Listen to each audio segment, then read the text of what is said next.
You want to support Roland Martin Unfiltered? Be sure to join our Bring the Funk fan club. Every dollar that you give to us supports our daily digital show. There's only one daily digital show out here that keeps it black and keep it real. As Roland Martin Unfiltered. Support the Roland Martin Unfiltered daily digital show by going to RolandMartinUnfiltered.com. You can make this possible. All right, folks, the Congressional Black Caucus held a hearing this morning about police accountability and reimagining how policing is done. The speakers included civil rights activists, politicians, and thought leaders. Here is Congresswoman Terry Sewell of Alabama. We have to transform our police. We're hearing that clearly from the voices of those in the streets and from the voices and other panelists that we hear today. But we also know that power concedes nothing without a demand. Never has, never will. It did so when Frederick Douglass echoed those words in 1850, and we in the African American community have seen it time and time again. Our demand has often been through protest. I represent Alabama's 7th Congressional District. It took the 13 months of boycott in Montgomery, Alabama, before we got the Supreme Court rule desegregation of public transportation. It took 600 protesters being branded on a bridge in my hometown of Selma, Alabama. John Lewis, our colleague, on the front lines of that beating before we got the Civil Rights, the Voting Rights Act of 1965. Of course, it took the bombing and 4 little girls losing their lives before we got the Civil Rights Act of 1964. The riots of 68 before we got the Fair Housing Act of 1968. We are in another inflection point, and we owe it to the righteous indignation of young people on the streets. 16, I guess today is 17 days of protest. And I'm proud that the Congressional Black Caucus is leading that effort with the Policing and Justice Act of 2020. But it's just a bill until we get it passed and signed into law. We still have much work to be done. One of the folks who testified today is Alicia Garza. She is the co-founder of Black Lives Matter, and she joins us right now. Alicia, how you doing? I'm hanging in there, Roland. How are you? All right, I love your setup. Thank you for helping me with it. Glad to have you. Glad to have you. All right. So first off, I've been saying this, and I keep repeating this, that this is a tipping point. That what has taken place in the aftermath of the death of George Floyd has led to a true reckoning in this country. And I believe that there is no greater moment for black folks to make maximum demands in every sector of this country, whether it's public policy and corporate, than where we are right now. That's right. That's right. I mean, here's the thing, Roland. You know, it is a tipping point in this country. Culturally, everything is changing. I can't turn on the television today without seeing Black Lives Matter. I, turned on television last night, late at night after I was trying to finish up my testimony. And, I was watching reality shows, right? Grappling with the existence and the legacy of racism.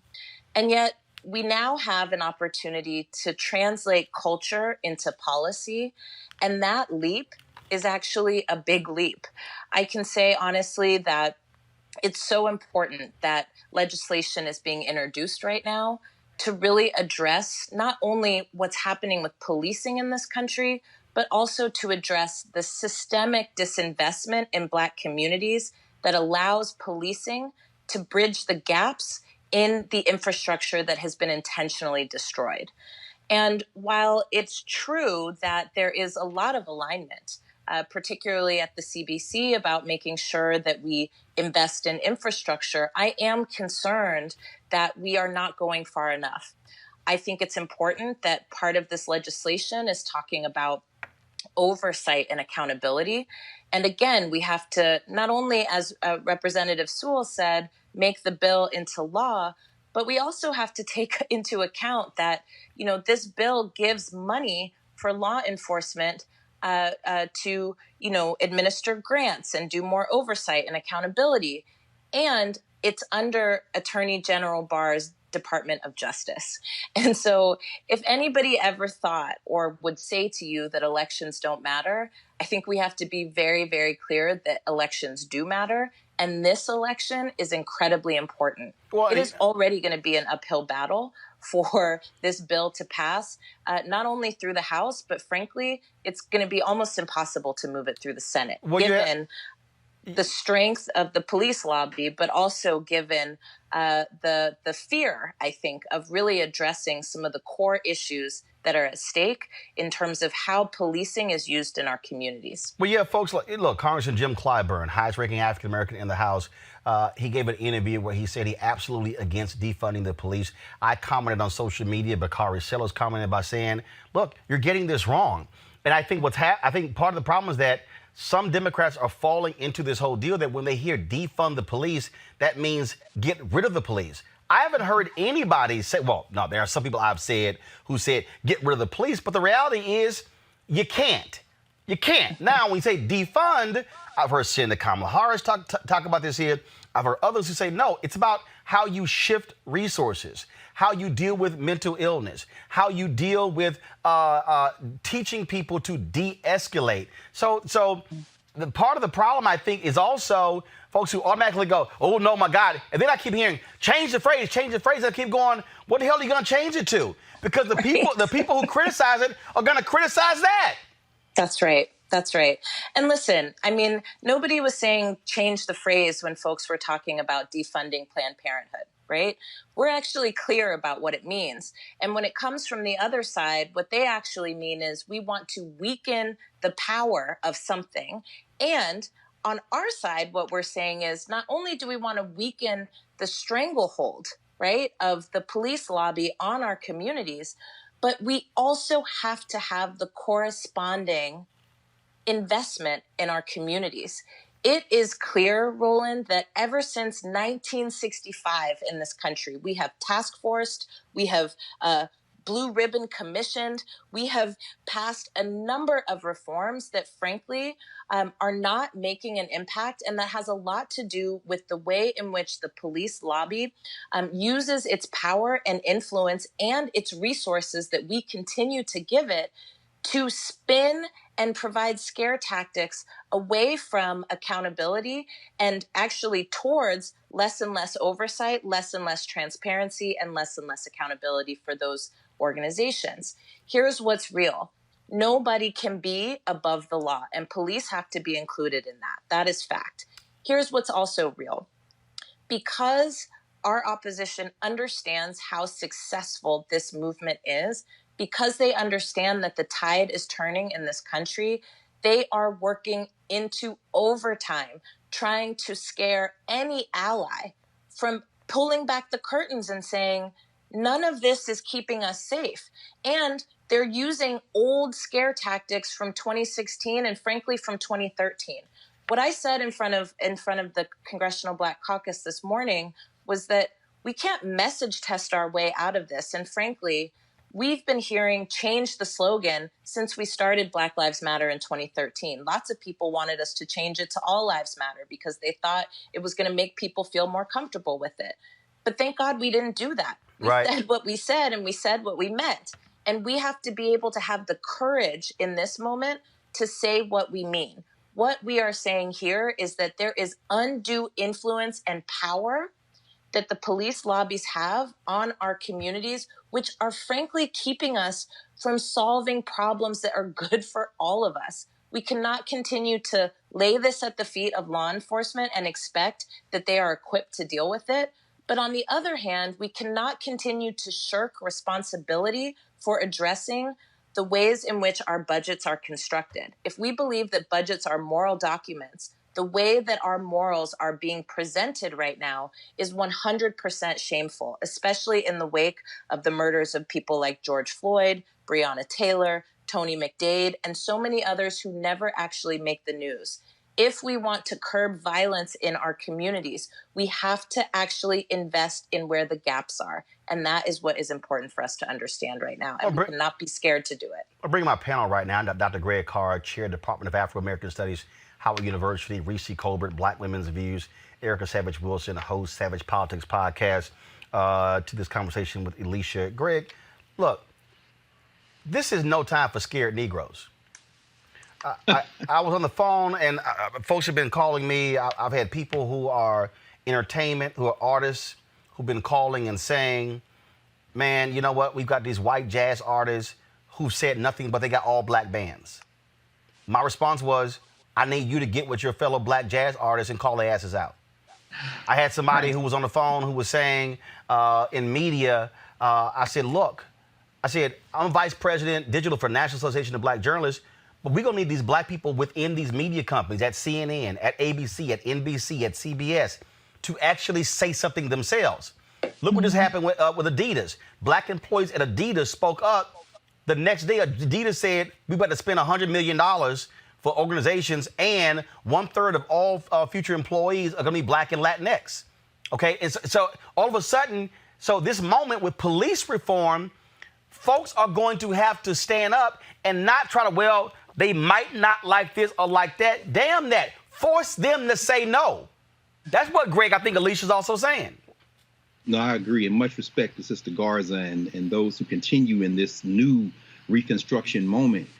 Just like the fact that we're in a pandemic, and this crisis of the pandemic has revealed the structural failures of this society, this moment is revealing the character of everyone in it. I'm sure all our texts and emails and phones have been blowing up with folks wanting to make confession and explain their inactivity or consult to move forward. And in social movements, we know that that first general strike against the social order is spontaneous. I mean, it comes out of a flashpoint moment, like the deaths that we just heard Alicia say in this moment.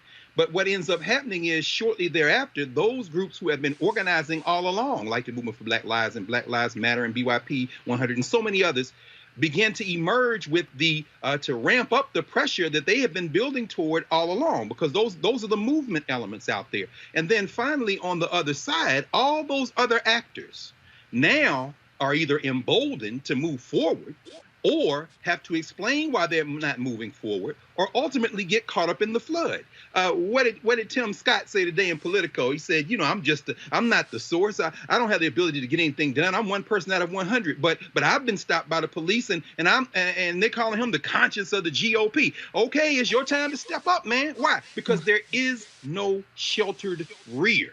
And one thing is for sure, as they throw these Confederate statues in the street like there's some kind of levy against this flood, as they take down these flags and all this kind of thing, these are concessions trying to forestall the moment when those folks find their backbones and, riding the thrust of this movement, begin to finally move toward perhaps what William Barber may call the third Reconstruction. But this is a work in progress, and I know your phone is blowing up just like mine and everybody else's, with folks trying to confess. I believe, Alicia, when you hear Greg say the third Reconstruction, we do have to think of this moment like they did during the Reconstruction periods.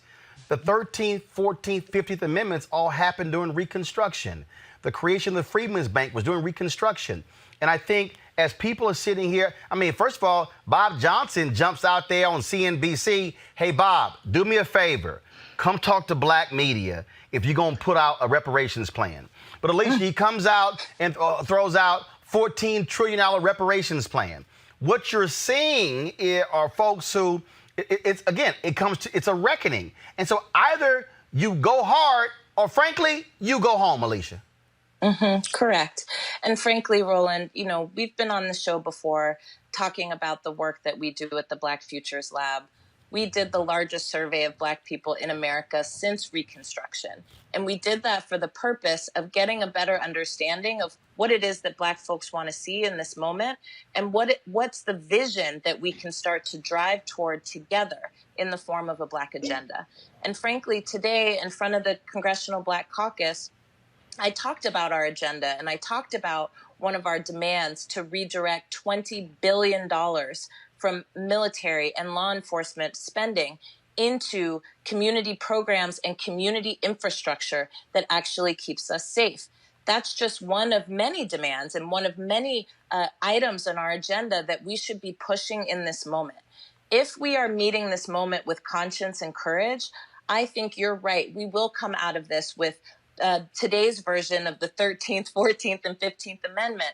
But I think we will also come out of this with a different version of what our democracy looks like. Frankly, if it's up to me, I want to see that in November, the morning after Election Day, that Black folks wake up in the morning and say, we were the protagonists of this moment. We actually translated this energy into new laws, but also new people who know that they have a mandate to carry forward the vision of this movement. And we want to make sure that the day after Election Day, that everybody who is left knows that their mandate is to carry out the vision and the purpose of this movement. And Reese, so that's why it's a tipping point right now. And Reese, that mandate, people need to understand. Alicia testified before Congress today, but that mandate is Congress, state, county, city, every lever where you have, it's school districts. So it's not, I keep saying this because I need people watching right now to stop asking the Congressional Black Caucus to do everything. It's federal, state, county, school board, city. You got to hit all of them, Reese. You have to. I think that if people spent half of the energy that they spend on Donald Trump, who's obviously appalling and who is the enemy of progress, but if they channel some of that energy and some of that focus into actually finding out who their local and state and federal representatives are, we would have a much more productive manner of achieving progress. And the same as you just said, Roland, all I see when I look at the NAACP, when I look at the CBC on social media, I see those organizations being attacked. Yet I don't see that same energy for Mitch McConnell, who has posed in front of Confederate flags, who's holding up all this legislation. I don't even see that same energy towards Rand Paul. And so we have to elevate our attention to all of the levers of our society. Some of us live in areas that have Black mayors and have Black school board officials and have all of these people that are models for the kind of progress that we want to see. So we have to be engaged on every level. We have to be engaged in the off years. We have to be engaged in these county commission meetings, like, for instance, in Georgia, in the disaster that we saw with the Fulton County elections down there. They had a commission board that same evening to discuss it. So those are the kinds of things that we have to take it upon ourselves to engage beyond the 280 characters, be engaged beyond sharing this or retweeting that. We have to pick up the phone, pick up our emails, go to these meetings, Zoom into them, whatever you want to call it, and actually put our energy behind the solutions that we want to see. To understand, Erica, how these things are moving so fast, I'm sitting here reading a tweet from the appeal. Breaking, the Louisville Metro Council is expected to unanimously vote to ban the use of no-knock warrants tonight, nearly 3 months after police killed Breonna Taylor during a raid of her apartment. That does not happen if we're not in this moment. Oh, absolutely. And echoing that everyone said around this calls for engaged citizenry. And I think the other part of when people say not to protest, just go and vote, or people say vote because it's important, the comma behind that is then the people who are making those posts is what have you done to hold the people that you voted into office when you went in and you cast your ballot accountable. It's not enough to go in and cast a ballot if, like Reese said, you're not attending those county or those city commission meetings, if you have not met with your mayor or your local officials, if you don't know who your state representatives are. Because a lot of times those folks, just like we've seen with Stephen King, who lost his primary contest, well, the person that's coming behind him is a state representative who's been groomed, who's worked with the governor, who is really a younger profile of a Steve King. He's just well packaged, so to speak. So I think that it calls for engaged citizenry. And when people talk about, as we've all talked about, these legacy institutions and then Black Lives Matter, if people would go to Black Futures Lab and pull down and read, I believe the Black Agenda is about a 30-page document. Got it. If I'm correct. If you read that document and then find out how can you engage in that document in your local community. I'm gonna go. Let me do this here, but I'm gonna go quickly to Greg because he has a step away for a tribute to the late Dr. Conrad Worrell. He's gonna come back to the show. Greg, on that particular point, again, that in order to have the massive amounts of change, we have to be thinking multi-level and not just say, CBC, what are y'all gonna do? But again, press folks in state capitals, county commissioners, school board members, city council. And that even means if folks need to be running to replace them, that's fine. That's the only way you see, again, you're hitting all levels at one time. That's exactly right. I'm reminded of the National Negro Congresses of the mid part of this century, well, 1930s and 40s, the so-called Negro Sanhedrin movement.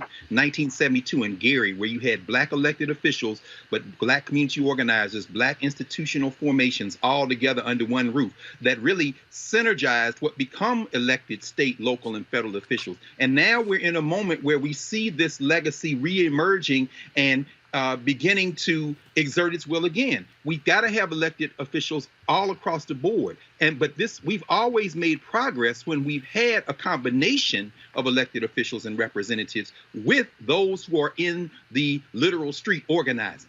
Understand that movement leaders like Dr. King, who couldn't even become the head of the National Baptist Convention because he ended up in a clash with that organizational formation. Martin King was a person who came in and synergized energy. But on the other hand, you had SNCC and other formations who were organized, who were able to use that to create the energy and create the political will that propelled those who were in the halls of power to do that transformation. So in close, what I would say is this, as I do, I'm going to step off. The DuSable Museum has a memorial. We're going to talk about your interview, you and Brother Masamela, with Brother Conrad, his last interview on this earth, and a tribute to him. But these formations rely on all of us to play our role. And as Paul Robeson would say, there is no sheltered rear, brother. Everybody's got to make a choice in this one. Greg, I'll see you in just a second. Alicia, yes, to understand where we are, go to my iPad, please. SAG-AFTRA leaders call on police unions to change or lose all support. SAG is a union. And what you're seeing, and not only that, you're seeing that the leadership of the AFL-CIO, which is actually pushing this House Resolution 1154, one of their folks talked about, again, what's going to happen to these unions. Now, what you're seeing is union officials, obviously, are concerned about folks who are saying we're targeting this union, but to have people even within the union movement begin to make demands of police unions shows you how far we've moved so quickly. It's actually really, really important, especially in a context where we know that unions are under attack. Unions are being defunded, unions are being decertified all over the country, and that has been true for the last decade. And so for the labor movement to actually stand up and say, you know, this is a risk that we have to take because we understand that this is a scourge on our movement is an incredible, incredible statement. And we hope that they continue to move forward here. I think, again, we are at an incredible tipping point, and it's going to require courage, dedication, and steadiness. And I can see, right, that all of us have our eyes focused on the prize, but we need to make sure that that energy continues all the way through November. And as folks have already said on the panel here, that it doesn't end there, that it continues to grow into a not only a cross-sectoral movement, but also the kind of movement that is intact in between election cycles as well as during them. Alicia, I do want to ask you about this here. So again, I meant to actually hit you earlier. So you got all these conservatives now out here are creating a conspiracy that money that is going to Black Lives Matter is actually going into Democratic coffers. And so they're circulating this video saying, oh, if you go to the blacklivesmatter.com, the money's going to Act Blue, and that's a Democratic PAC. And then that's going to the candidates, and candidates owners like, this is illegal. First of all, what a lot of people don't understand, and I was on a call the other day, a lot of people don't understand that Black Lives Matter is not like the NAACP, where you have a national organization, you have some 2,000 chapters. And so, the people with this particular video, any perspective, what are they talking about? The donations that are going to Black Lives Matter, like, who is that going to? Can you just speak to that, please? I mean, I wish I could. What I can say is I left the day-to-day operations of BLM about 2 years ago. Got it. 2 years ago now, in order to build the Black Futures Lab. But here's what's real. Anytime you have somebody like Candace Owens trying to expose something, then you know that it's powerful and it's a threat to them. And what I can say, right, is that not only is BLM not funneling money into Democratic candidates, but you'll remember that in 2016, BLM did not even offer a presidential endorsement. So, I mean, the level of conspiracy theory that's being used right now is not just curious, but it's strategic. And, you know, there's nothing that gets attacked if it is not a threat. And so I think that's important for us to remember. Well, I think you're absolutely right, because what's happening right now is what is freaking these folks out is how quickly this is moved. And when you're now seeing corporations, actually, this is going to lead to the last question for you. When you see these corporations now, you know, we're giving this and giving that, it's freaking them out. But on that particular note, I had a conversation with someone who said, we need to be very leery of Black organizations accepting donations as opposed to Black people accepting investments. I've said, okay, Michael Jordan's brand, they're going to give out $100 million over 10 years. That's $10 million a year. It's a $1 billion brand. I saw Adidas, $100 million. Warner Music, $100 million. I saw other folks talk about $1 million and $5 million. Again, I go back to, if you're going to go big or go home. I think this is where Black organizations should be demanding not just, oh, thank you for a donation, but what I keep saying, no, what's the scorecard? Black board members, Black senior executives with P&L responsibility, minority supplier development, to see true changes and not just folks cutting a check. That's right. I mean, I couldn't agree with you more, Roland, and I want to leave us on 2 points. I mean, one, you know, Black Lives Matter is not and has never just been about policing. It has been about how Black people and our lives are represented in every sector of our society. And I have been saying the same thing because, you know, my phone is ringing off the hook and, you know, here and there wants to say, okay, well, this is our contribution to make sure that Black Lives Matter. And then also, can you come speak at our lunchtime series and talk to us about racism? And I tell people that's not the work I do. Actually, if I spent my time right. talking to you at your speaker series at lunch, I couldn't do the work that you claim that you're supporting right now, but you can. You don't need me to come to your speaker series. Actually, you can look around your board table and know exactly the work that you need to be doing. So that's one point. Second point is you're 100% right. You know, 3 weeks ago, Roland, these same Black organizations that have a lot more visibility now than we did 3 weeks ago, we're struggling to get resources to build the kind of infrastructure that will allow us to be powerful in November. And so this fluctuation of visibility and support is a big, big problem. And we have to make sure that even when Black isn't cool anymore, we're still invested in building infrastructure for Black communities. And then the last thing I want to offer here is based on the point you made, Roland, about Candace Owens and others. I think we have to remember that you know, the folks who are out in the streets right now, people like Patrice and Opal and myself and the hundreds of other leaders in the movement for Black Lives, as this movement becomes more visible, we also become targets. And so it's important for us to also remember the lessons, right, of the last period of civil rights, the lessons of the last period of Black power. It is important that we not only rally around this movement and get excited about people being in the streets, but that we also keep our eyes on our people, because we do know that these forces are incredibly nefarious. And we know it from what has happened to Malcolm X. We know it from what happened to Martin Luther King. We know it from what has happened to almost every Black leader that has risen to prominence has been attacked. So we have to keep our eyes on that as well. All right. Alicia Garza, we appreciate it. Thanks a lot. Thanks for having me. Folks. Hey, Roland, yes. Can I jump in on the Act Blue comment? Because I do actually know exactly what that's referring to. Go ahead.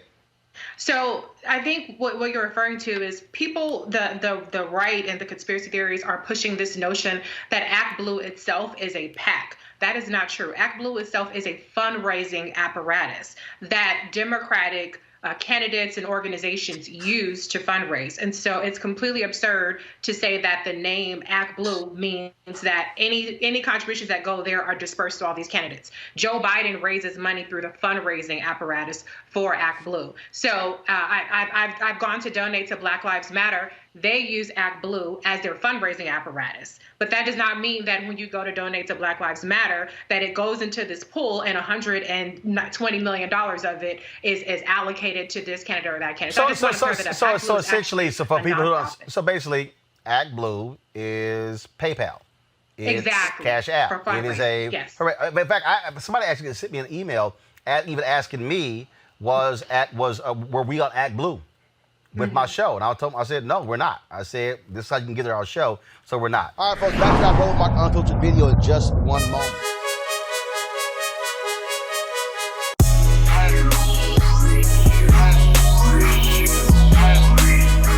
All right, folks, Black-owned company, Mary Spiel. She created these amazing headphones, 360-degree headphones, 4D. Gamers love them. I love them with music. Of course, you can even talk on them. They're Bluetooth. Just great set of headphones. We have a great partnership with them. If you go to Ceek.com, Ceek.com, use this promo code RMVIP2020, RMVIP2020, for you to be able to check these, to get these headphones. And so, yeah, real cool.